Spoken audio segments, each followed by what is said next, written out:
जी आज धरना दे रहे हैं एसपी ऑफिस के बाहर, आपके समर्थक है, क्या आपकी डिमांड है, क्या मांगे आप? मैं आपको बताना चाहूँगा कि कल चुनाव हुआ, चुनाव प्रचार खत्म होने से लेके अभी तक प्रशासन का कहीं न कहीं दोहरा रवैया रहा। भेदभाव पूर्वक और पक्षपात के साथ में इन्होंने कार्रवाइयाँ की। कई सारी गाड़ियों को बिना किसी रीज़न के जब्त किया गया। पोलिंग वाले दिन एजेंट्स के साथ में कई जगह हाथापाई हुई, मारपीट हुई, कई जगह अप्रिय घटनाएं हुई। प्रशासन आंख मूंद के सो रहा था।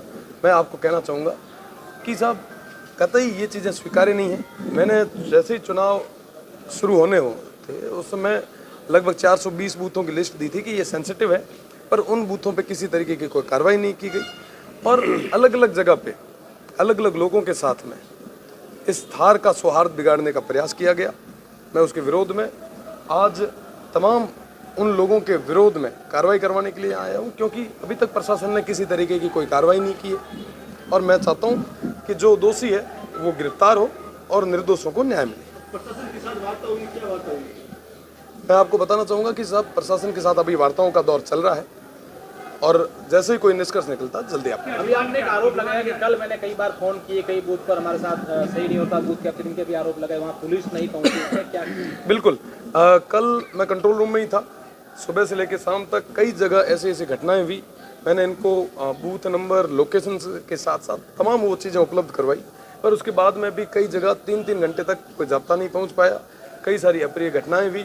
कल जो वोटर्स जो प्रवासी थे वो बाहर से आ रहे थे, उनकी गाड़ियों को रुकवाया गया, उनके साथ अभद्र व्यवहार किया गया और मुख्य रूप से जहाँ पे शांतिपूर्ण तरीके से सब चीज़ें होनी चाहिए थी वहाँ पे लॉ एंड ऑर्डर को पूरे तरीके से खराब किया गया। तो उन तमाम लोगों के खिलाफ कार्रवाई होनी चाहिए। बायतू से कल कुछ वीडियो वायरल हुए थे सोशल मीडिया पर, मारपीट के, गंभीर से मारपीट। बिल्कुल, वो क्या की घटना है? बायतू के अंदर कई सारी घटनाएं हुई, जिसके अंदर एक घटना के अंदर कई सारे युवाओं के साथ मारपीट की गई।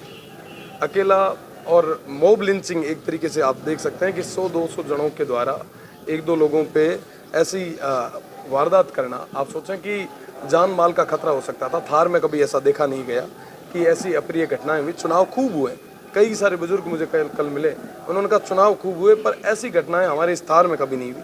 तो कहीं ना कहीं ये माहौल खराब करने का, सौहार्द खराब करने का प्रयास एक हुआ। आपकी पुलिस अधीक्षक की वार्ता हुई, क्या आप संतुष्ट नहीं हुए उनकी कार्रवाई से, तभी आपको बाड़मेर से यहाँ पर आना पड़ा? मैं कहना चाहूँगा कि बालोतरा के अंदर बायतू विधानसभा आती है। बालोतरा जिले में मेरे 3 जिले हैं, बाड़मेर, जैसलमेर और बालोतरा। बायतू कॉन्स्टिट्यूंसी के अंदर सबसे ज़्यादा संवेदनशील बूथ थे। प्रशासन ने क्या किया? प्रशासन ने ये किया साहब कि बायतू की जिन बूथों की मैंने लिस्टें दी थी उन्होंने फोर्स यहाँ पे नहीं लगा कि जैसलमेर और सिव में फोर्स लगाई और वहाँ पे पोलिंग कम करवाने का प्रयास किया। सबसे ज़्यादा ज़रूरत यहाँ पे थी और यहाँ पे फोर्स नहीं थी, तो ये तमाम चीज़ें हुई, ये तमाम घटनाएं घटी। आपको कहना चाहूँगा कि कल 100 से ज़्यादा बूथों पे फर्जी पोलिंग हुई, बूथ कैप्चर के प्रयास हुए, हर तरीके के वो साजिश और षड्यंत्र हुए जो कहीं ना कहीं एक कम्युनिटी के अंदर, एक सोसाइटी के अंदर नहीं होने चाहिए। जी, अभी क्या स्टैंड है रविंद्र सिंह पाटिल, आगे क्या करते हैं? आपके लोगों को गिरफ्तार कर दिया गया है, जिसके लिए आप डिमांड और प्रशासन से बातचीत कर रहे हैं? बिल्कुल, अभी 100 से ज़्यादा लोगों को डिटेन किया गया है, लगभग 400 से ज़्यादा गाड़ियों को सीज करके रखा गया है। कई सारे FIR हमने दे दी है पर अभी तक दर्ज नहीं की गई है। मैं तमाम उन चीज़ों को लेके आया हूँ और मुझे लगता है कि आने वाले समय में ये काम होंगे, अगर नहीं होंगे तो ये धरना जारी रहेगा। पूरे तरीके से चुनाव को प्रभावित किया गया है। आपको बताना चाहूँगा कि हर संभव इन्होंने प्रयास किया कि कैसे भी करके ये चुनाव जो है अलग डायरेक्शन में चला जाए। लोगों ने इस चुनाव को विकास और मुद्दों से हटा के जातिवाद पे ये चुनाव ले आए, क्योंकि उनको पता था कि रविंद्र जीत जाएगा। हार की बौखलाहट कहीं ना कहीं ज़्यादा थी, पर मुझे थार की जनता पे, बाड़मेर, जैसलमेर और बालोतरा की जनता पे विश्वास है कि उन्होंने इस चुनाव को सौहार्द के साथ में आगे बढ़ाया और उन्होंने विश्वास जताया। कौन कर रहा है कौन दबाव बना रहा है? तमाम पॉलिटिकल पार्टीज जो कहीं ना कहीं अभी बौखलाई हुई है, जिनको हार दिख रही है, वो बौखलाए हुए तमाम हर तरीके के साजिशें और षड्यंत्र कर रहे हैं और उनका जवाब कल जनता वोट की चोट के साथ दे चुकी है और 4 तारीख को पेटियां खुलते उनको पूरे तरीके से जवाब भी मिलेगा।